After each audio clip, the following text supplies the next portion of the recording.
কাছে একটি গাড়িকে থামিয়ে স্যানিটাইজ করা হচ্ছে, যেটা দেখে ওই গাড়ির ড্রাইভার কারণ জানতে চাইলে সেখানে থাকা কর্মীগুলি তাকে জানায় সামনের একটি বায়োটেক প্ল্যান্টে লিকেজ হয়েছে, যে কারণে এই এলাকাটি স্যানিটাইজ করা হচ্ছে। এই কথা শোনার পর ড্রাইভার সন্তুষ্ট না হয়ে নিজেই বলতে থাকে নিশ্চয়ই বড় কিছু হয়েছে, না হলে কোনোদিনই এইরকম ভাবে গাড়ি স্যানিটাইজ করা হতো না। এনিওয়ে, এরপর ওই ড্রাইভার সেখান থেকে তার গাড়ি নিয়ে চলে যাওয়ার টাইমে তার একটি ফোন কল আসায় ওই ফোন রিসিভ করতে গিয়েই তার অলক্ষ্যে তার গাড়ির তলায় কেউ চাপা পড়ে যায়। এইবার সে যখন চেক করার জন্য নিচে নামে সে দেখতে পায় একটি হরিণ তার গাড়ির তলায় চাপা পড়ে মারা গেছে। ফলে এই স্থানে সে আর সময় নষ্ট না করে গাড়ি নিয়ে এগিয়ে যায়। কিন্তু এখানেই আমরা দেখতে পাই ওই হরিণটি আশ্চর্য রকমের অঙ্গভঙ্গি করতে করতে পুনরায় উঠে দাঁড়িয়েছে, এমনকি তার চোখের কালার অন্য হরিণের থেকে অনেকটাই আলাদা, যেটা দেখে সাধারণ যে কোনো মানুষেরই মনে হবে এটা কোনো নর্মাল হরিণ না। আসলে এই হরিণটি একটি বিশেষ ভাইরাসে আক্রান্ত। যাই হোক, এখান থেকে সিন শিফট হয় আর আমরা পরিচিত হই এই মুভির মেন চরিত্র শিওক উর সাথে। প্রথমেই বলে দিচ্ছি, সাউথ কোরিয়ান মুভি হওয়ার কারণে এখানকার নামগুলো একটু খটোমটো, তাই আমার প্রোনাউন্সিয়েশন ঠিকঠাক নাও হতে পারে, তাই যদি কোনো ভুল হয় দয়া করে মার্জনা করবেন। এনিওয়ে, শিওকু একজন ফান্ড ম্যানেজার হওয়ার কারণে তার লাইফে সে খুবই ব্যস্ত। পরিবার পরিজনকে সময় দেওয়ার মতো তার হাতে একটুও টাইম নেই, যে কারণে তার ওয়াইফের সাথে তার সম্পর্ক শেষ হতে চলেছে। আর বর্তমানে তারা দুজন একদমই আলাদা থাকে।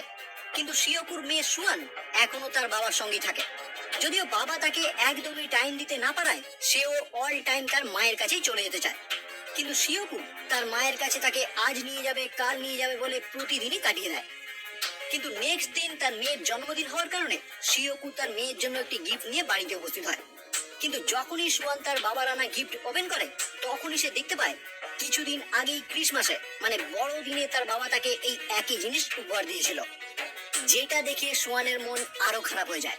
তাই সঙ্গে সঙ্গেই সে তার বাবার কাছে বায়না করতে শুরু করে আগামীকালই সে বুসানে যেতে চায় তার মায়ের সাথে দেখা করতে। কিন্তু শিওকু তার মেয়েকে বোঝাতে শুরু করে তার হাতে এই সপ্তাহে একদমই টাইম নেই, তাই আগামীকাল তার মায়ের সাথে দেখা করা তার পক্ষে একদমই সম্ভব না।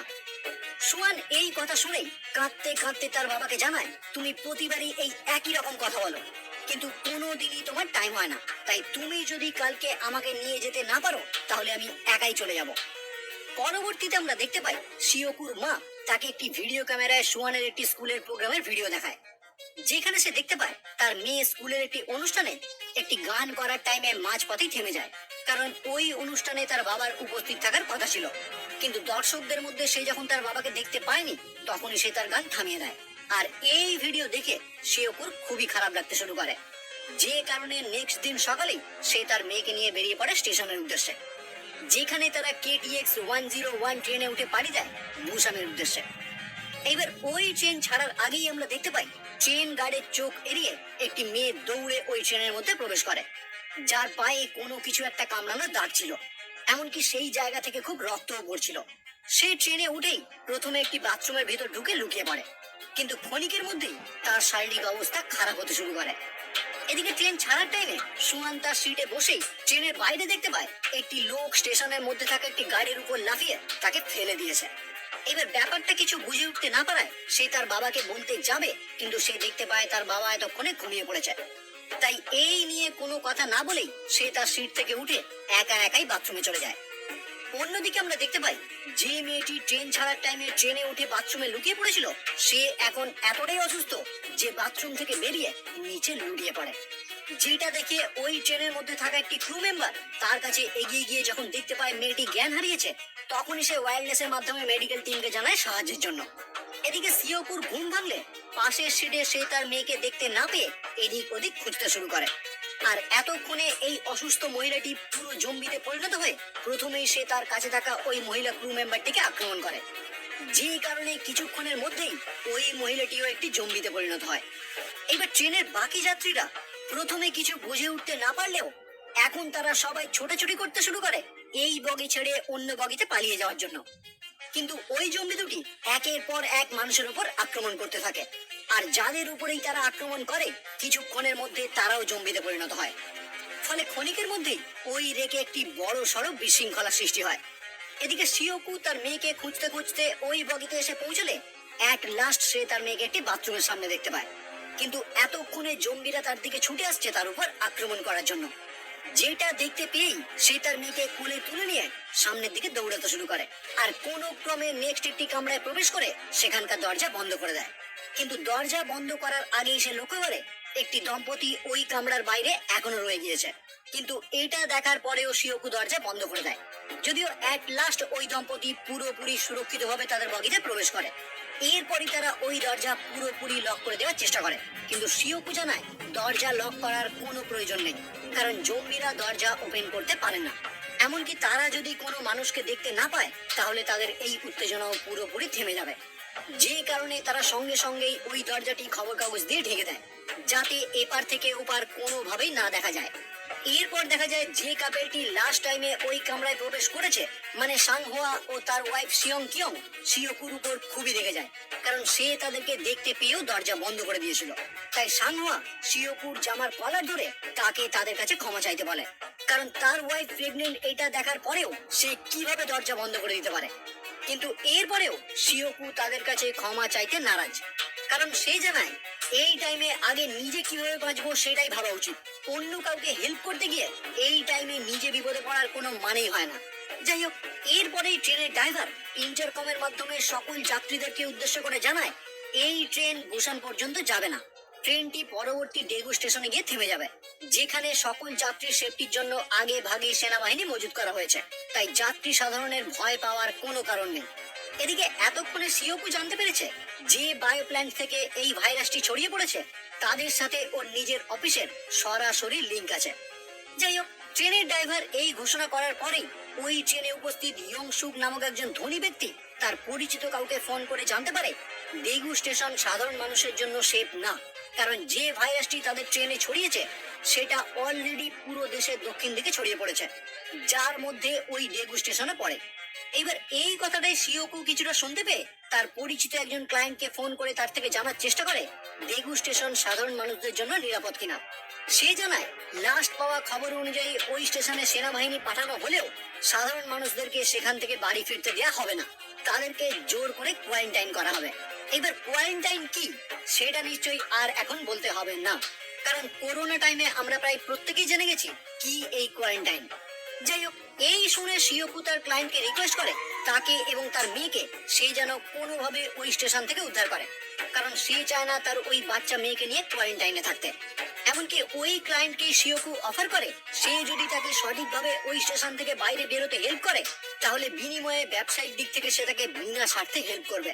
ফলে তার ক্লায়েন্ট তাকে জানায় সবাই যখন মেন গেট দিয়ে বাইরে বেরোবে তুমি তখন মেন গেট দিয়ে না বেরিয়ে পূর্ব দিকের গেট দিয়ে বাইরে বেরোবে, আমার লোক সেখানেই থাকবে তোমাকে রিসিভ করার জন্য। যাই হোক, এট লাস্ট দেখা যায় ট্রেন ডেগু স্টেশনে প্রবেশ করলে সাধারণ যাত্রীরা ভয়ে ভয়ে ট্রেন থেকে নেমে বাইরে বেরোনোর উদ্দেশ্যে রওনা হয়, কিন্তু তারা লক্ষ্য করে পুরো স্টেশন অস্বাভাবিকভাবে খালি। তারাও সকলে সাহস নিয়ে সামনের দিকে এগিয়ে যায়। এইবার সবাই যখন মেন গেটের দিকে রওনা হয় শিওকু তার ক্লায়েন্টের কথা মতো অন্য একটি গেটের দিকে যায়। ফলে কৌতূহল বশত তার মেয়ে তার থেকে জানতে চায় আমরা কেন এই গেট দিয়ে বের হচ্ছি। শিওকু তখন তার মেয়েকে জানায় এই গেট দিয়ে বের হলে আমরা নিরাপদে বাড়ি পর্যন্ত পৌঁছতে পারবো। এইবার এই কথা শুনে তার মেয়ে তাকে বলে তাহলে আমি বাকি সবাইকেও ডাকি, কিন্তু তার বাবা তাকে জানায় এই টাইমে বাকি সবার কথা ভাবলে একদমই চলবে না, এখন নিজে কিভাবে বাঁচবো এটাই আগে ভাবা উচিত। এইবার সুয়ান তার বাবার মুখে এই কথা শুনে কাঁদতে কাঁদতে তার বাবাকে জানায় এই কারণেই মা তোমার সাথে থাকে না, কারণ তুমি খুবই স্বার্থপর। এই টাইমে দেখা যায় তাদের কাছে একটি ভিখারি চলে আসে। শিওকু তাকে দেখেই মেন গেট দিয়ে বেরোনোর কথা বলে, কিন্তু ভিখারিটি তাকে জানায় সে ওই গেট দিয়েই বাইরে বেরোবে। আসলে শিওকু যখন তার ক্লায়েন্টের সাথে ফোনে কথা বলছিল তখন ওই ফোনের পুরো কথোপকথন ট্রেনে থাকাকালীন এই ভিখারিটি শুনে নিয়েছিল, তাই সে এখন জেনে গেছে এই গেট দিয়ে বাইরে বের হলেই সে বাঁচতে পারবে। অন্যদিকে ট্রেনের সকল যাত্রীরা মেন গেট দিয়ে বাইরে বের হতে গেলে তারা লক্ষ্য করে সেখানে থাকা সমস্ত সেনাবাহিনী অলরেডি জম্বিতে পরিণত হয়েছে, যারা তাদেরকে দেখা মাত্রই তাদের উপর আক্রমণ করে, যার ফলে অনেকেই এফেক্টেড হয় আর বাকিরা কোনো ক্রমে আবারও স্টেশনের ভিতরের দিকে দৌড়াতে শুরু করে। এদিকে শিওকু দেখতে পায় ওই গেট দিয়ে একটি সেনাবাহিনীর অফিসার হেঁটে আসছে, যেটা দেখে ওই ভিখারিটি আর শিওকু দুজনেই তার দিকে দৌড়াতে শুরু করে। কিন্তু কিছুক্ষণের মধ্যেই তারা দেখতে পায় ওই অফিসারের পিছনে পুরো সেনাবাহিনীর দল চলে এসেছে, যারা অলরেডি জম্বিতে পরিণত হয়েছে। এটা দেখেই তারা দুজন আবারও পিছনের দিকে দৌড়াতে শুরু করে আর দেখতে পায় একটি জম্বি সুয়ানকে অ্যাটাক করতে যাবে। সেই টাইমে সাংহোয়া ওই জম্বিটিকে মেরে তার মুখ থেকে সুয়ানকে বাঁচিয়ে তাদের সাথে নিয়ে দৌড়াতে থাকে। এদিকে ইয়ংসুক নামক সেই ধনী ব্যক্তি সবার আগে ট্রেন পর্যন্ত পৌঁছে ট্রেনের ড্রাইভারকে বলতে থাকে, আমরা কেন দেরি করছি, আমাদেরকে এখনই ট্রেন নিয়ে বুসানের উদ্দেশ্যে পাড়ি দেওয়া উচিত, কারণ বাকিদের জন্য ওয়েট করতে গেলে আমরা সকলেই মারা যাব। ফলে ড্রাইভারও তার কথা শুনে ট্রেন চালু করার জন্য বেরিয়ে পড়ে। অন্যদিকে আমরা দেখতে পাই স্টেশনের ভিতরের একটি কাঁচের গেট বন্ধ করার চেষ্টা করছে সাংহোয়া ও শিওকু, যাতে জম্বিগুলিকে আটকে রাখা যায় আর বাকি যাত্রীরা সেই টাইমের মধ্যে যেন ট্রেন পর্যন্ত পৌঁছতে পারে। ওই ট্রেনে কিছু বেসবল টিম যাত্রা করছিল, যাদের অর্ধেকের বেশি অলরেডি প্রথম দিকেই জম্বিতে পরিণত হয়েছে। কিন্তু বেঁচে থাকা বাকিরা যখন ওই স্টেশন থেকে ছুটতে শুরু করে ট্রেন ধরার উদ্দেশ্যে, তখনই কিছু জম্বি ওই টিমের কয়েকজনের উপর আক্রমণ করে। ফলে ওই টিমের একটি মেম্বার এই দৃশ্য দেখে পুরোপুরি হতবাক হয়ে যায়। কিন্তু শিওকু এসে তাকে সামলে নিয়ে ছুটতে শুরু করে, কারণ এতক্ষণে ট্রেন ছেড়ে দিয়েছে, তাই বেঁচে থাকা প্রায় সকলেই একে অপরের থেকে আলাদা হয়ে যায়। শিওকুর মেয়ে সুয়ান, সাংহোয়ার প্রেগনেন্ট ওয়াইফ সিয়ং কিয়ং, একটি বয়স্ক ভদ্র মহিলা আর ওই পাগলটি একটি বগিতে ওঠে, যেখানে আগে থেকেই জম্বিতে ভর্তি। তাই তারা বাঁচার আর কোনো রাস্তা না দেখতে পেয়ে সকলে মিলে একটি বাথরুমের ভিতরেই আশ্রয় নেয়। এদিকে শিওকু, সাংহোয়া আর ওই বেসবল প্লেয়ারটি দৌড়াতে থাকে ট্রেন ধরার জন্য। দুজন একটি বগিতে উঠে গেলেও সাংহোয়া লাস্ট টাইমেও জঙ্গিদের সাথে ফাইট করতে থাকে আর প্রায় লাস্ট টাইমে শিওকুর সাহায্যে ট্রেনে উঠতে পারে। এইবার ট্রেনে উঠেই সাংহোয়া তার ওয়াইফকে কল করে জানতে পারে তারা 13 নাম্বার বগির একটি বাথরুমে আটকে আছে, যেখানে তারা খুবই বিপদে। এই টাইমে তাদের সঙ্গে থাকা ওই বেসবল প্লেয়ারটি তার গার্লফ্রেন্ডকে কল করে, যে এখনো বেঁচে ছিল। সে তাকে জানায় তারা প্রায় অনেকেই 15 নাম্বার বগিতে সেফ আছে আর তারা 3 জন রয়েছে 9 নাম্বার বগিতে। মানে এখান থেকে তাদেরকে 10, 11, 12 নাম্বার বগি টপকে 13 নাম্বার বগি থেকে বাকিদেরকে উদ্ধার করে 15 নাম্বার বগি পর্যন্ত পৌঁছতে হবে। কিন্তু 15 নাম্বার পর্যন্ত পৌঁছতে গেলে তাদেরকে বহু জম্বিদের সাথে লড়াই করে তবেই পৌঁছতে হবে। কিন্তু যেহেতু 13 নাম্বার বগিতে সকলেই বিপদের মধ্যে রয়েছে, তাই আর কোনো রাস্তা না থাকায় তারা 3 জনেই তৈরি হয়ে যায় জম্বিদের সাথে লড়াই করে এগিয়ে যাওয়ার জন্য। এরই মধ্যে বেসবল প্লেয়ারটি তার গার্লফ্রেন্ডকে মেসেজ লিখে দেয় তারা খুব তাড়াতাড়ি তাদের কাছে আসছে। কিন্তু সেখানে থাকা সেই ধনী ব্যক্তি এই খবর শুনেই খুবই রেগে যায় আর বলে তারা যে এতগুলি কামড়া পেরিয়ে এখানে আসবে, এর মধ্যে যে তারা এফেক্টেড হবে না তার কি গ্যারান্টি আছে। এনিওয়ে, এদিকে এতক্ষণে শিওকু, সাংহোয়া আর ওই বেসবল প্লেয়ারটি 3 জন মিলে এক এক করে জম্বিদের সাথে লড়াই করতে করতে সামনের দিকে এগোতে থাকে। আর এরই মধ্যে ওই ট্রেনটি একটি টানেলের ভিতর প্রবেশ করলে ট্রেনটি পুরোপুরি অন্ধকার হয়ে যায়। আর এখানেই তারা লক্ষ্য করে জম্বিরা পুরো অন্ধকারে কিছুই দেখতে পায় না, শুধুমাত্র যেদিকে তারা সাউন্ড শুনতে পায় সেদিকেই ছুটে যায়। এইবার এইটা জানতে পারার পরেই তারা এই বুদ্ধি কাজে লাগিয়ে জম্বিগুলিকে বোকা বানিয়ে পৌঁছে যায় 13 নাম্বার বগিতে, যেখান থেকে তারা বাকিদেরকে উদ্ধার করে সকলে মিলে রওনা হয় 15 নাম্বার বগির উদ্দেশ্যে। আর এখানেও তারা ওই অন্ধকারকে কাজে লাগিয়ে সামনের দিকে এগোতে শুরু করে। কিন্তু একটা টাইমে ট্রেন টানেল থেকে বের হলে জম্বিরা পুনরায় তাদেরকে তাড়া করতে শুরু করে। কোনো ক্রমে তারা সেই কামরা থেকে অন্য একটি কামরায় পৌঁছতে পারলেও যে কামরায় যাওয়ার জন্য তারা এতগুলি বগি পেরিয়ে এলো, সেই কামরায় তারা কিছুতেই প্রবেশ করতে পারে না, কারণ ওই কামরার দরজা ভিতর থেকে সকলে মিলে বন্ধ করে রেখেছিল, যাতে এই দিক থেকে কেউ প্রবেশ করতে না পারে, কারণ তারা সকলে ভেবেছিল এরা সকলেই এফেক্টেড হবে। এদিকে যেদিক থেকে তারা এই কামরার ভিতর প্রবেশ করেছিল সেদিকের দরজাও তারা কিছুতেই লক করতে পারছিল না, কারণ অলরেডি কিছু জম্বি ওই দরজা দিয়ে মাথা ও হাত বের করে রেখেছিল। সাংহোয়া তার সমস্ত শক্তি দিয়ে দরজাটি বন্ধ করার চেষ্টা করছিল আর শিওকু ওই জম্বিগুলিকে মেরে মেরে বাইরে বের করার চেষ্টা করছিল। এদিকে দরজা খুলছে না দেখে ওই বেসবল প্লেয়ারটি তার গার্লফ্রেন্ডকে জোরে জোরে চিৎকার করে ডাকতে শুরু করে, কিন্তু ভিতরে তার গার্লফ্রেন্ডের মুখ একজন চেপে ধরে রেখেছিল, যাতে সে কোনো সাড়া শব্দ না করতে পারে। এইবার সাড়া না পেয়ে সে যখন তাকে কল করে, ইয়ংসুক নামক সেই ধনী ব্যক্তিটি তার ফোনটি ভেঙে দেয়। এদিকে এতক্ষণেও দরজা খুলছে না দেখে শিওকু তাকে দরজা ভেঙে ফেলার কথা বলে, আর ওই ছেলেটি সঙ্গে সঙ্গেই তার হাতে থাকা স্টিকের মাধ্যমে দরজা ভেঙে ফেলে। কিন্তু এতক্ষণে একটি জম্বি সাংহোয়ার হাতে কামড়ে দেয়, ফলে তার আর বুঝতে বাকি থাকে না কিছুক্ষণের মধ্যে সে নিজেও জম্বিতে পরিণত হবে। তাই সে শিওকুকে রিকোয়েস্ট করে তার ওয়াইফকে নিয়ে এখান থেকে চলে যাওয়ার জন্য। সঙ্গে সে এটাও জানায় সে যেন তার ওয়াইফের খেয়াল রাখে। এইবার সকলে যখন কোনো ক্রমে ওই বগিতে প্রবেশ করে, ওই টাইমে জম্বিরা এদিকে দরজা ভেঙে ফেলে। কিন্তু সাংহোয়া নিজে জম্বিতে পরিণত হতে থাকলেও সে তার সমস্ত শক্তি দিয়ে শেষ টাইম পর্যন্ত ওই জম্বিগুলিকে আটকে রাখার চেষ্টা করে। কিন্তু তাও জম্বিরা তাকে টপকে তাদের সঙ্গে থাকা সেই বয়স্ক ভদ্র মহিলাটিকে আক্রমণ করে। কারণ বাকিরা নেক্সট কামরা পর্যন্ত পৌঁছে গেলেও সেই বয়স্ক ভদ্র মহিলাটি ওই কামরাতেই আটকে গিয়েছিল। এইবার এই সব দেখেই শিওকু ইয়ংসুককে মারতে শুরু করে আর বলে, তোমার জন্যই আজ এই দুটি লোক মারা গেল। তুমি যদি আগেই আমাদেরকে এই বগিতে ঢুকতে দিতে তাহলে এটা কিছুতেই হতো না। কিন্তু ইয়ংসুক প্ল্যান করে সবাইকে বোঝাতে থাকে এরা নিশ্চয়ই এফেক্টেড, এদেরকে আমাদের সাথে একদমই রাখা যাবে না, এদেরকে অন্য কামরায় পাঠিয়ে দেওয়া হোক, না হলে এদের কারণে আমরা সকলেই মারা যাব। এইবার ইয়ংসুকের এই কথা শুনেই সেখানে উপস্থিত ট্রেনের একটি ক্রু মেম্বার সহ প্রায় সকলেই তাদেরকে বলে, হ্যাঁ তোমরা এখানে থাকতে পারবে না, এই কামরায় যারা নতুন এসেছে তারা সবাই আলাদা কামরায় চলে যাও। এই কথা শুনেই ওই বেসবল প্লেয়ারের গার্লফ্রেন্ডও তাকে বলে, আমিও তোমাদের সাথেই পাশের কামরায় চলে যাব, আমি এদের সাথে কিছুতেই থাকবো না। পরবর্তীতে তারা সকলেই পাশের কামরায় চলে আসে। কিন্তু এদিকে যে বয়স্ক মহিলাটি ভিতরে আসতে পারলেও না, তার একটি বোন ওই কামরাতেই উপস্থিত ছিল। এবার সে মনে মনে ভাবতে শুরু করে, আজ এদের কারণেই আমার দিদি এই কামরায় আসতে পারলো না, এরা সকলেই স্বার্থপর, তাই এদের কারোর বেঁচে থাকার কোনো অধিকার নেই। আর এই সব ভেবেই সে ওই কামরার দরজাটি খুলে দেয়, ফলে জম্বিরা ভিতরে ঢুকে সবার উপর আক্রমণ করে। এর কিছুক্ষণ পরে ট্রেন থেমে যায় আর ড্রাইভার সকলের উদ্দেশ্যে জানায় লাইনে কিছু প্রবলেম থাকার কারণে ট্রেনটি বুসান পর্যন্ত যেতে পারবে না। সঙ্গে সে এও বলে, আমার কথা যারা বুঝতে পারছো তারা সবাই একদম বাম দিকের লাইনে চলে আসো, সেখানে আমি অন্য একটি নতুন ট্রেনের ব্যবস্থা করছি। এরপরেই আমরা দেখতে পাই ইয়নসুক আর ট্রেনের ওই ক্রু মেম্বারটি এখনো মারা যায়নি, তারা দুজনে এখনো একটি বাথরুমের মধ্যে আটকে আছে। এখানে ইয়নসুক নিজে বাঁচার জন্য ওই ট্রেনের ক্রু মেম্বারটিকে জম্বিদের দিকে ধাক্কা দিয়ে নিজে ওই ট্রেন থেকে কোনো রকমের পালিয়ে যায়। অন্যদিকে বাকিদের নিয়ে শিওকু যখন ওই ট্রেন থেকে নেমে বাম দিকে যাওয়ার উদ্দেশ্যে রওনা হয়, তখনই একটি চলন্ত ট্রেন এসে তাদের পাশে থাকা একটি ট্রেনকে ধাক্কা মারে, যার ফলে ওই বেসবল প্লেয়ারটিও তার গার্লফ্রেন্ড তাদের থেকে আলাদা হয়ে যায়। যারা বাম দিকে শেষ লাইন পর্যন্ত পৌঁছানোর জন্য একটি ট্রেনের দরজা খুলে বিপরীত দিকে যাওয়ার চেষ্টা করলে ইয়নসুক সেখানে পৌঁছে তার গার্লফ্রেন্ডকে জম্বিদের দিকে ঠেলে দিয়ে নিজে ওই দরজাটি ভেঙে বিপরীত দিকে চলে যায়। এদিকে ওই বেসবল প্লেয়ারটি যখন দেখতে পায় তার গার্লফ্রেন্ডকে জম্বিতে কামড়ে দিয়েছে, সেই তার গার্লফ্রেন্ডকে বাঁচানোর চেষ্টা করে, কিন্তু কিছুক্ষণের মধ্যেই তার গার্লফ্রেন্ড জম্বিতে পরিণত হয়ে তাকেই আক্রমণ করে। ফলে এদের দুজনের কাহিনী এখানেই শেষ হয়। রেকর্ড করতে করতে আমি নিজেই বুঝতে পারছি আমার গলার ভয়েস থেকে থেকে খারাপ হচ্ছে, তাই দয়া করে একটু মানিয়ে নেবেন। এরপরেই আমরা দেখতে পাই শিওকু, তার মেয়ে, ওই প্রেগনেন্ট ভদ্রমহিলা আর ওই ভিখারিটি অ্যাক্সিডেন্টের ফলে দুটি ট্রেনের মধ্যেখানে আটকে আছে, যেখান থেকে তারা বাইরে বেরোনোর রাস্তা কোনো মতেই খুঁজে পাচ্ছে না।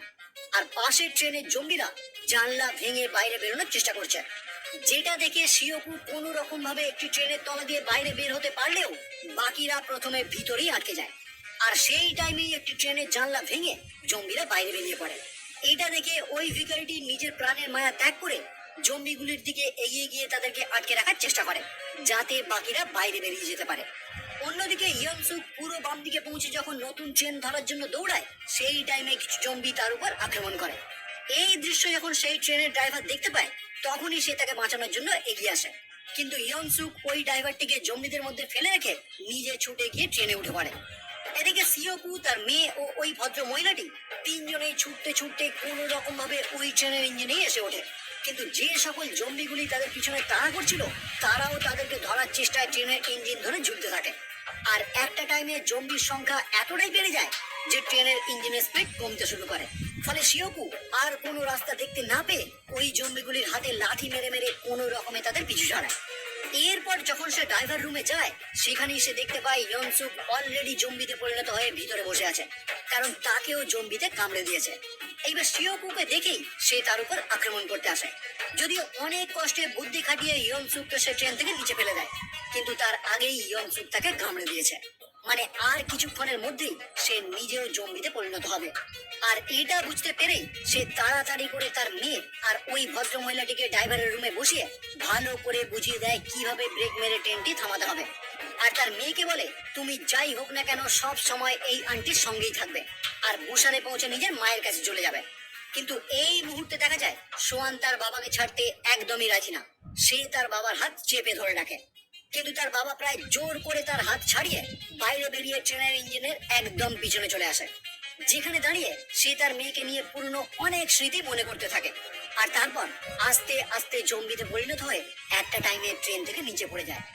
আপনাদের আগেই বলেছিলাম, জম্বি মুভি হলেও আপনাদের অজান্তেই কখন যে নিজের চোখে জল চলে আসবে আপনি নিজে বুঝতে পারবেন না। এই সিন দেখে চোখে জল আসবে না এরকম মানুষ হতেই পারে না। যাই হোক, অ্যাট লাস্ট ট্রেনটি বুসানে এসে পৌঁছালে তারা ট্রেন থেকে নেমে সামনের একটি টানেলের দিকে এগিয়ে যায়। কিন্তু টানেলের বিপরীত দিকে কিছু আর্মির অফিসার বন্দুক নিয়ে দাঁড়িয়ে আছে, যাদের উপর অর্ডার আছে টানেলের বিপরীত দিক থেকে যেই আসুক না কেন তাদেরকে মেরে ফেলার জন্য। এইবার আর্মির অফিসারগুলি যখন তাদেরকে দেখতে পায়, টানেলের ভিতর অন্ধকারের কারণে তারা পরিষ্কারভাবে বুঝতে পারে না এরা মানুষ না জম্বি। এই কারণেই তারা তাদের হেডকোয়ার্টারে খবরটি জানায়, আর হেডকোয়ার্টার থেকে অর্ডার আসে তাদেরকে গুলি করে মেরে ফেলার জন্য। ফলে অর্ডার ওয়াইজ একটি সোলজার যখনই তার বন্দুকে ট্রিগার প্রেস করতে যাবে ঠিক তখনই তার একটি গান শুনতে পায়, যে গানটি সোয়ান গাইছিল। আসলে যে গানটি তার বাবা না আসায় সে স্কুলে গাইতে পারেনি, এখন তার বাবাকে হারিয়ে কাঁদতে কাঁদতে সে ওই গানটি গাইছে। আর এই গানের জন্যই আর্মিরা বুঝতে পারে এরা জম্বি না, এরা মানুষ। তখনই তারা ওইদিকে দৌড়ে গিয়ে তাদের দুজনকে সেখান থেকে উদ্ধার করে। আর এখানেই এই মুভিটি সমাপ্ত হয়।